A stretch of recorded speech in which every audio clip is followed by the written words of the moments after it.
In this video, I got a blade to show you that I think you're really going to like. I know I really like it. I'm talking about the Varusteleka Skrama. I think I said that right. Yanni, did I say that right? Man, oh man. That's what's coming up next here on Survival on Purpose.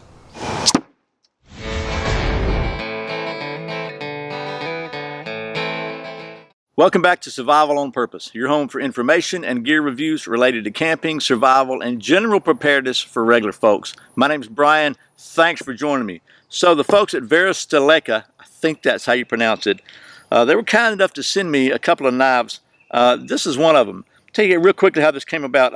Actually, I did a review of the backordered a little while back, and I had several people suggest that I check out Varusteleka, so they were very good quality knife from Finland, blade company from Finland. So I contacted them, said, hey, I had a couple people want to know if I could check out. It's their Yakari Puku, I think is how you pronounce it, but it's just a Puku style sort of full tang knife.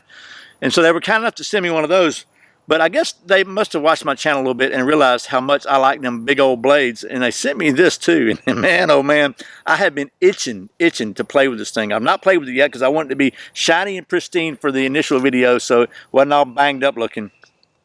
And I didn't really want to do this in the backyard, so I came out here in the woods.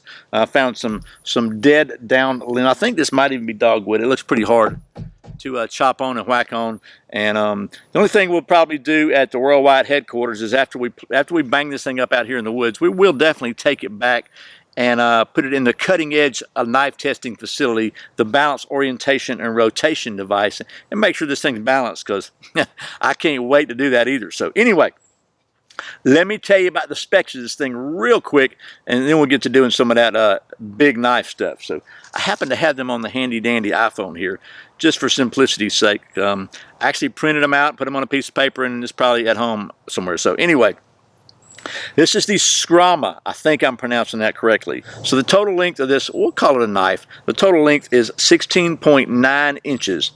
And I don't even have the metric for those of you folks who are still using that archaic system, but I'm sure they use it in Finland, but this must be the US site. Anyway, it's 16.9 inches. The blade length is 9.4 inches with a thickness of 0.17 inches, which is a little more than 1/8 of an inch thick, and it's about 1.8 inches in height from the spine to the edge. It weighs 18.5 ounces. It's got a compound edge on it, so the 34-degree edge is the chopping edge, and then right here near the base, it's got a 25-degree edge for finer work. So this is kind of a multi-purpose tool. It's 800 CRV2 carbon steel with a 59 Rockwell hardness, and the grip is molded rubber with a kind of a rough texture. So there's all the specs of it. Now, I've been chastised for waving these things around, so let me just give you a really close kind of a flyby on this thing. So there's the blade. Got a big hole there. I don't even know what that's for, but it's cool. And then it's got this really nice edge on it. Goes to this rubber grip. Got a kind of a little finger groove here, and then it's got a pretty big flare back here and a palm swell here. And it's a full tang blade with a big ring here, so you can put a lanyard on it or hook it or whatever. And I like the fact that it's got this kind of a compound double grip handle, because you can hold it way back here. You really get a lot of momentum and a lot of leverage for chopping. Even here, if you want to get really powerful chopping, and if you want to get up and do some fine work, you can hold it right up here. And it really is, at least from a use standpoint, it appears to be really balanced. We are going to confirm that. So something else on the back of it, they've got this thing kind of beveled just a little bit, and I think the reason they do that is because they have a variable hardness on this thing. The inner layer of steel, or the inner portion of steel anyway, is softer. It's harder than the outer portion, so they leave the outer portion a little bit softer so that it doesn't, it just holds, it's tougher, I guess, and then they reveal the inner portion, which is harder, and as it is when you sharpen it, so it gives it a really good edge. So the grind on this thing is very even. I'll show you that. It's man, it's just really, and you can see the variable. I don't know if you can see it on camera, but I can see you got a little edge right here. It's a little bit different. That's the 25-degree, and as you go up here a little bit, you can see the secondary bevel is just a little bit shallower at 30, 34, whatever it was. So they do that so you can strike a ferro rod or whatever they said. So anyway, I'm rambled enough. I really want to chop something with this. So can we chop something? Let's take you down here to this old, see if we can chop this big old log here. Oh, before we do that, let me just show you about the sheath. So this thing is about 65 bucks. At the time of this video, it's out of stock, but they're always getting them in. If you want one of these, you got to just get in there and get it. They come from Finland. 65 bucks. I think shipping's like 10 bucks to the US, 15 bucks to Canada, and like 8 bucks to the UK. And they even take PayPal now, which is pretty cool. So, and then it comes with this little plastic guard. It's still pretty good. It's got plenty of weep holes and stuff in it. Weep hole on the bottom, and a nice thumb push here. If you just want to put it in your pack or whatever. But for an additional 30 bucks, you can get this really nice leather dangler sheath with a plastic insert. That basically it kind of snaps in pretty good. It's got a dangler sheath on it and a secondary retention strap right here, which is pretty tight. And they tell you when you first get it, it's tight, it'll stretch stuff out. So basically for 95 bucks, you can have this beast of a carbon steel finish super chopper. So we're going to check it out now and see how well this thing works. Okay, first of all, it's got a piece of wood here that's not very big, but we're just going to see what happens here. I'm going to hold it back here with a two-handed right here, just full grip on the back. All right, so let's just, I've already chopped a little bit here, but let's just see what happens when I chop this. This is probably about almost 5 inches.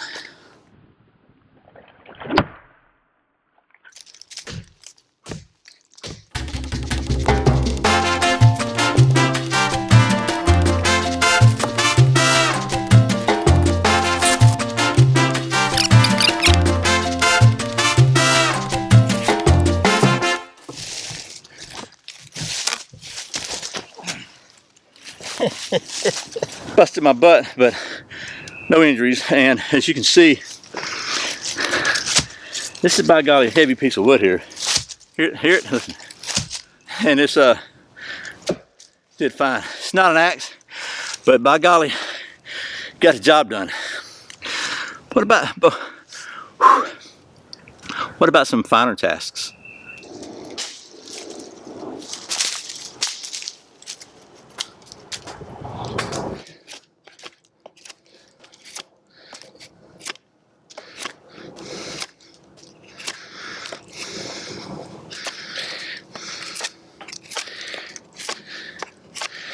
Okay, so obviously it's not quite as controllable as a smaller blade, and it's really not intended for that task, but what I'm trying to do is get some of this bark off here, just try some feathers. I'll take you back over to my fallen log. And so I kind of screwed up and chopped off my little flat spot I had made to try to use to carve on here, so let's just and make myself a little bit of just a small flat spot. You chop that little knot right there off. And let's just see if I can carve a few feathers with this gigantic beast of a knife. And this is not the greatest wood either.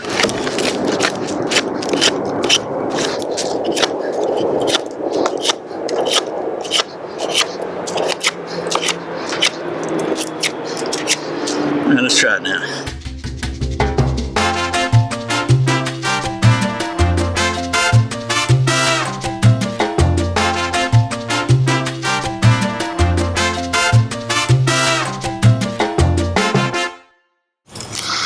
Okay, so have a look at that. Not too shabby for that big a blade. But will she burn? Now we got a ferrule right here. See what? Striking pretty good. Let's just see.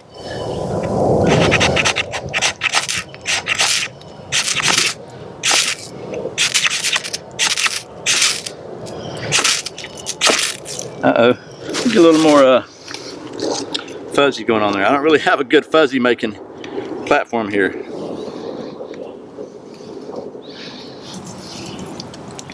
Let's see.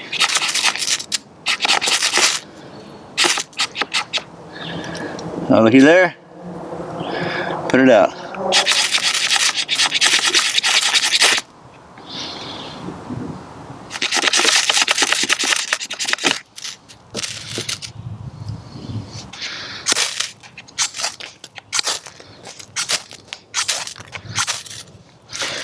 Alright, my fuzzies are burning up. I'm going to endeavor to persevere. Trying to only use this knife. If the back of it was sharp, I could scrape. I have no doubt I could get something, but it's not, so I got to really just carve really, really fine, tiny little curls here.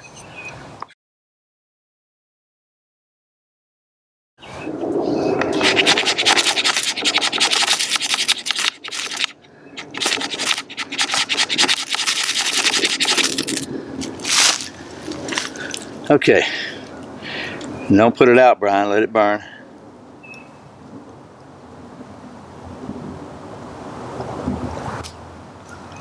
Okay, let's put it aside for a minute.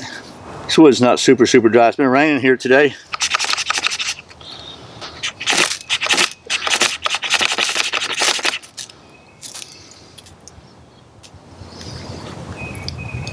Okay, whew, finally. That is sweat on my glasses. Got a piece of char cloth here. Now, I do not have a tinder bundle, so we're not going to be able to get an actual fire going, but if I can get this thing to spark to transfer to here and you can see it, you have to trust me that I can get an actual fire going. So we're going to try it using this little angle right here and just pin it down with a blade tip so you don't have to worry about sharp edges. You can hold it in place, and we just see if we can get a find a sharp enough edge to get a spark going. Let me just take it off of here first so I don't tear that all up. See if I can get a spark anyway.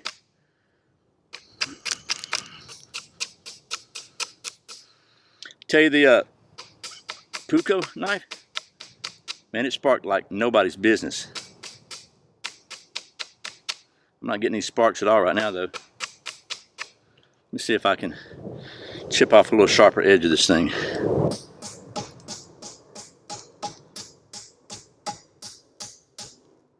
Don't fall off and get wet on me.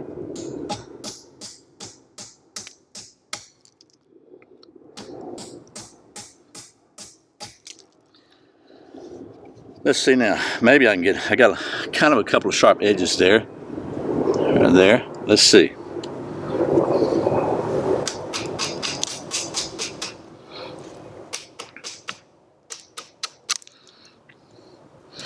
Let me try one more.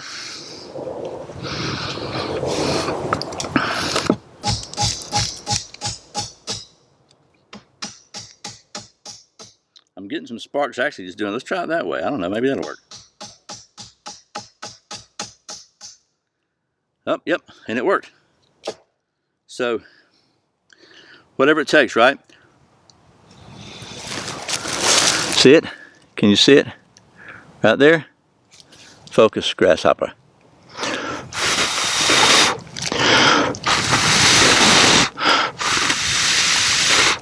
So, I have no doubt that with that, I could get a tinder bundle going. You can see how well it's really, really red now. So, there we go. Okay, so it will make a spark. Helps if your flint's sharp, but that actually worked pretty good just doing it that way. Either way, no matter how you do it, the main thing is this thing gives you multiple ways to build a fire. So it's definitely not a finesse tool, but it was able to carve some pretty fine feathers because of that kind of a compound grind, I guess, or the variable grind, I guess you could call it. You knew when you saw this I was going to like it, right? Anyway, that's the outdoor stuff. I think this is a really cool knife. Again, with the sheath under $100 for a big, gigantic, well-made hunk. Just nothing fancy. These are workhorse blades, but I really like this, as it's probably no surprise to you. So anyway, let me stop rambling and gushing and bubbling over the knife here, and we'll take it back to the old worldwide headquarters and go back to the more scientific cutting-edge testing facility we maintain there. Put this thing on the balance, orientation, and rotation device and double-check the balance of it before we give it a full thumbs up. Okay, well, we are, as you can see, here at the Survival on Purpose worldwide headquarters cutting-edge outdoor knife testing facility. And let me just put this sheath up there with the Skrama, and I've been wanting to do this since I got this thing, but I've been waiting patiently so I could show you the knife stuff. So now it's time. So without further ado, let's just see how well this thing's balanced. I hope I got calibration right on my distance.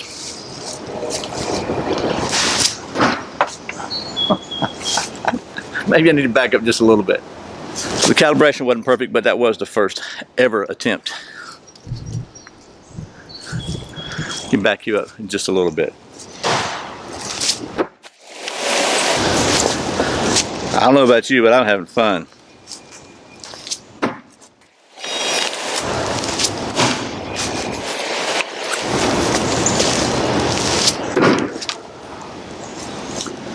Okay, I got to tell you, that's 5 in a row from the very first row. No edits, no cuts, and I quite honestly, every now and then during the calibration process, I have to kind of readjust my angle and my distance. And I usually don't show those.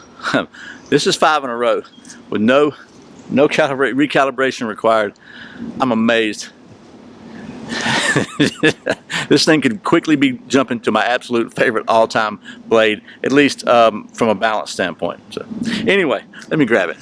Okay, well, that's the Varusteleka, I think that's how you say it, Skrama, and just wow.